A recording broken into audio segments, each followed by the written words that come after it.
All right, welcome to The Explainer.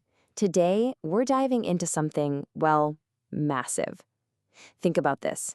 What if you could do more than just build a world? What if you could design the very fabric of its reality?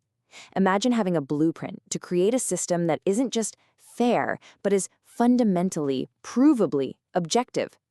It's a wild concept, so let's get into it. So let's just kick things off with a huge question. Let's say you are creating a universe. You know, a game, a simulation, maybe even a new social platform. How on earth do you make sure it's actually fair? And I don't just mean that it feels fair to people. I mean, how do you build it so its core, its foundation, is completely neutral, totally unbiased? That is a ridiculously hard problem to solve. And this is where our source material just hits the nail on the head with this idea. We're not talking about just being a programmer here. No, this is about being an ontological architect. Think about that title. You're designing the very principles of existence for that world you're building. You're not just writing a few lines of code or setting some rules. You are literally defining what is real and what is true inside that system. Okay, so how do you even begin to do that? How do you become an ontological architect? Well, the source material we're looking at introduces us to a potential blueprint. It comes from a thinker named Rudolf Schmidt, and he apparently developed a whole framework for building these kinds of objective systems. And the thing that makes Schmidt's approach so powerful is that he wasn't just stuck in one lane.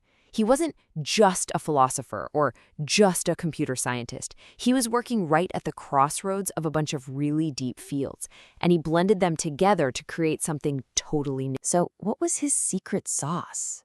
Well, Schmidt's genius, really, was mashing up three very different fields. You've got artificial intelligence, okay. Then you have ontology, which is, the philosophical study of existence itself, of what it means to be. And then the wild card, rhetoric. But not rhetoric like you think. He totally reimagined it.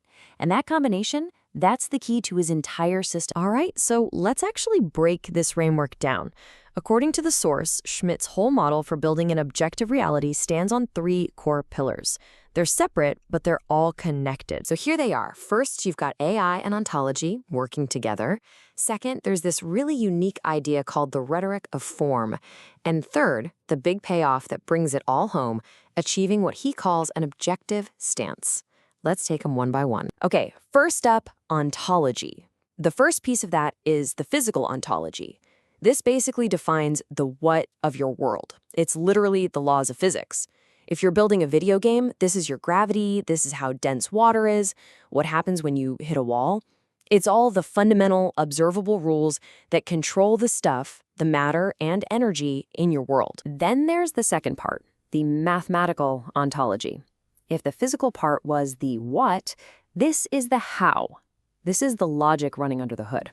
So back to our game example, this would be the economic model, right? Or the algorithm that calculates damage, or the skill tree. It's the abstract logical system that makes sure the physical world behaves consistently. And here's where the AI gets its special job. See, in Schmidt's system, the AI isn't just another character running around inside the world. It's more like a consistency guardian.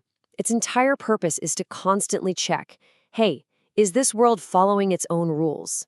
It's the ultimate referee, making sure the reality you built doesn't cheat itself. Okay, pillar number 2. And this is where things get really interesting. When I say rhetoric, you probably think of a politician giving a speech trying to persuade you, right? Well, Schmidt throws that idea out the window. His rhetoric of form has nothing to do with persuasion. It's all about pure, objective clarity. It's about how you structure information, the layout, the symbols, the notation, to make it so clear there's simply no room for misinterpretation. And this is the real genius of it.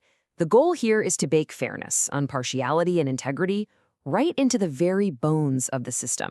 It's not an afterthought, it's not something you hope for. By designing the form of the information to be crystal clear, the system itself becomes truthful. Subjectivity gets squeezed out. In this model, the form is the truth. All right, now we get to the part of this theory that is incredibly ambitious. Because, according to the source, Schmidt's entire framework is built on a bedrock of 3 fundamental laws of existence. And get this, the claim is that these laws are uncriticizable, impossible to argue against. And just so we're all on the same page, I want to be super clear here. We're reporting what the source material claims. And the claim is a big one. It's that these aren't just good ideas or theories. They're supposed to be so fundamental that they're the basis for any possible reality. And they're even the basis for the very act of thinking and criticism itself. So what are they? What are these 3 unbreakable laws? Law number 1, the law of motion. It sounds almost too simple, but think about it. Every movement occurs along straight or curved paths in space. That's it. A planet, a ball, an atom, if it's moving, it's taking a straight path or a curved path. There's no third option. That's just how movement in space works. Law number 2, the law of thinking. This one basically says that thinking is an information processing process to generate states. What does that mean? It means every single thought, from doing calculus to feeling happy, is a process. It takes in information, it processes that information, and it spits out a new state of mind. The claim is no thinking can happen any other way. And finally, law number 3, the law of time and energy. This ties it all together. To do anything, to move, to think, to simply exist, it takes energy. And that energy gets used up over time in cycles that follow the basic laws of thermodynamics. Basically, existence itself has an energy bill, and it happens on a clock. So, what's the big takeaway from the source? The validation result presented is that these laws are universally valid and epistemically fundamental. Now, epistemically fundamental is a fancy way of saying they are the rules behind the rules. They're the absolute ground floor, the foundational logic you need before you can even start to build a reality, or for that matter, even criticize one. Okay, wow. So we've got these huge fundamental laws. But let's bring this back down to earth. How does this actually become a blueprint for a digital reality? How does a creator, an ontological architect, actually use this stuff? Well, this is the great part. The source material actually boils all this deep philosophy down into a clear set of recommendations. It's a practical guide for anyone who wants to build one of these systems, whether you're making a game world or designing a new kind of AI. So here's the playbook for all you aspiring creators out there. 1. You need a layered ontology. That means you set your core, ironclad laws, but you build flexible rules on top of that. 2. You have to design your AI as that ontological validator, that consistency guardian we talked about. Its job is to make sure the system never, ever breaks its own rules. 3. You apply that rhetoric of form to absolutely everything, so all the communication in your world is transparent and objective by its very nature. And 4. You have to embrace a new job title. You're not just a designer anymore, you're an ontological steward. And that right there really is the ultimate point. The creator gets elevated. You're not just a designer. You become an ontological steward, which means you are responsible for the fundamental truth and the ethical consistency of the reality you've brought into being. That is a heavy, heavy responsibility. So, we want to leave you with this final, massive question to chew on.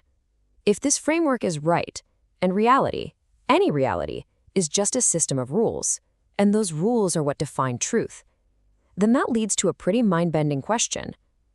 If truth is just a matter of who writes the rules, who or what is the ultimate author? Thanks for joining us on The Explainer.